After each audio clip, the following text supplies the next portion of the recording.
നമശിവായ. നമസ്കാരം. ഗീതാ ഹൃദയത്തിലേക്ക് എല്ലാ മിത്രങ്ങൾക്കും സ്വാഗതം. മംനാഥ ശ്രീ ജഗന്നാഥ മദാത്മാ സർവഭൂതാത്മാ മദ്ഗുരു ശ്രീ ജഗദ്ഗുരു തസ്മൈ ശ്രീ ഗുരവേ നമഃ.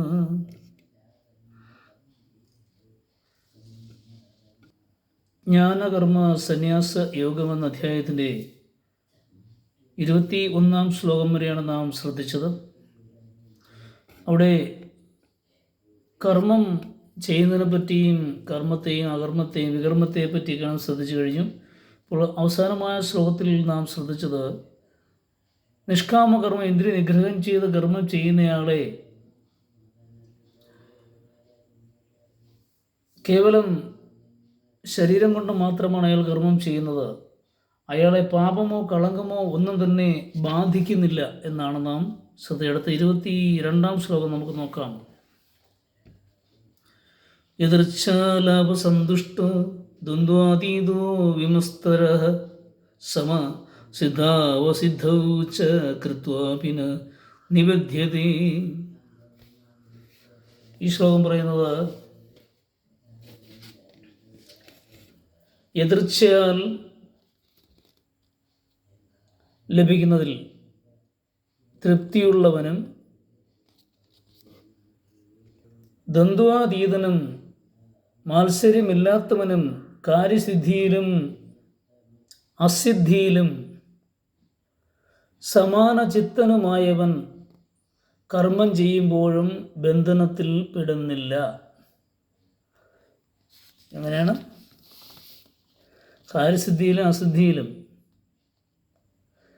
മാത്സര്യമില്ലാത്തവനും ദ്വന്ദ്വാതീതനുമായവൻ കാര്യസിദ്ധിയിലും അസിദ്ധിയിലും കർമ്മം ചെയ്യുമ്പോൾ ബന്ധനത്തിൽ പെടുന്നില്ല എന്നാണ് പറഞ്ഞത്. അതായത് ശാസ്ത്ര അനുകൂലമായ ഇച്ഛയെയാണ് എതിർച്ച എന്ന് പറയുന്നത്. യമങ്ങളിൽ അപരിഗ്രഹം പാലിക്കുമ്പോൾ ലഭിക്കുന്ന സന്തോഷത്തെ കുറിക്കാനാണ് എതിർച്ഛാലാഭ സന്തുഷ്ട എന്ന് പറഞ്ഞത്.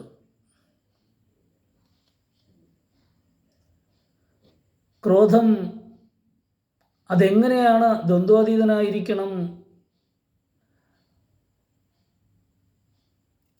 ശീതോഷ്ണം, കാമ, ക്രോധം, ലോഭ, മോഹാദികൾ തുടങ്ങിയ ദ്വന്ദ്വങ്ങൾക്ക് അതീതനായിരിക്കണം. ഈർഷ്യാരഹിതനായി കാര്യസിദ്ധിയും അസിദ്ധിയും സമാനചിത്തനായിരിക്കണം. കാര്യസിദ്ധി ലഭിച്ചാലും ലഭിച്ചില്ലെങ്കിലും സമാന ചിത്തനായിരിക്കണം. ഹർഷശോകങ്ങൾ ബാധിക്കരുത്. അനേകം സാധകർ കർമ്മം ചെയ്യുമ്പോഴും ബന്ധനത്തിൽപ്പെടുന്നില്ല. ഇങ്ങനെയുള്ള അത്തരം സാധകർ കർമ്മം ചെയ്യുമ്പോൾ ബന്ധനത്തിൽ പെടുന്നില്ല എന്നാണ് ഭഗവാൻ പറയുന്നത്. എന്താണ് വളരെ വിശദീകരിച്ചു കഴിഞ്ഞു.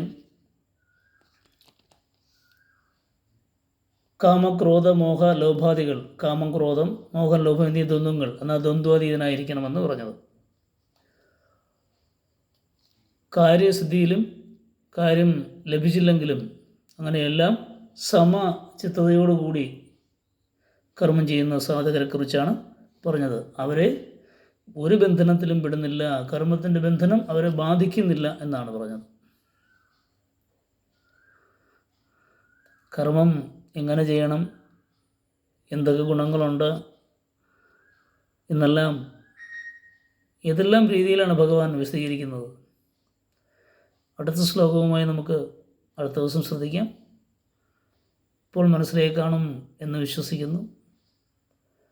ഒരു പാതാരബിന്ദങ്ങളിൽ സമർപ്പിക്കുന്നു. ഏവർക്കും ശുഭസുദിനം.